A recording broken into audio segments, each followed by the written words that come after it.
Some experts claim rising sea levels may pose a risk to our national security, with strategic military bases facing chronic flooding and loss of land. Critics say the threat's not real. Lisa Fletcher reports. This flooded runway at Offutt Air Force Base in Nebraska is the aftermath of a spring rain event that submerged the base. It's evidence, some climate experts say, key military bases may be at risk from a different type of enemy: higher seas and stronger storms. There are reports that sea level rise is going to impact our military's ability to function. Well, sea level rise affects the military both as to facilities and its strategic mission. Not surprisingly, a whole lot of naval bases are in low places. LSU law professor Ed Richards is an expert in disaster management. He's studied the threat facing our military. This year, the Department of Defense issued a report saying the effects of a changing climate are a national security issue, impacting missions and bases. It's all the strategic infrastructure, where the people on shore live, where the ship's stores are kept. Those are all subject to what we term nuisance flooding. But as nuisance flooding becomes every few days you flood, you really can't function. Hurricane Michael hit Air Force Base Tyndall near Panama City, Florida in 2018, damaging a fleet of F-22 fighter jets worth $1 billion. And that base was a major strategic base for the Air Force.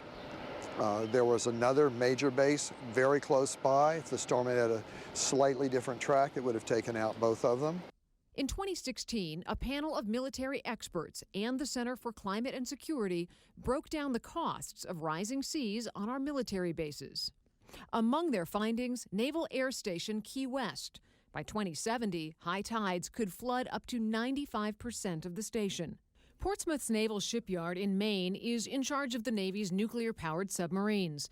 By 2050, it could be flooded between 80 and 190 times every year. California's Camp Pendleton, one of the largest marine bases in America, also faces the threat of rising sea levels that could cost up to $1.6 billion to recover. Still, the roots and reality of climate change remain in question by critics. There are people who say that climate change and sea level rise is really a liberal contrivance, and it is not something that is real or that needs to be worried about to the degree that a lot of people worry about it. What's your position on it? The one inescapable sign of climate change is sea level rise. The rate of sea level rise has been increasing over the last 40 years. So sea level rise is the one thing you really can't explain away. The Government Accountability Office took a look at how military bases are responding to the rising threat. 15 out of 23 were considering extreme weather and climate change in their plans. How seriously do you think the Department of Defense is taking the issue of sea level rise and climate change?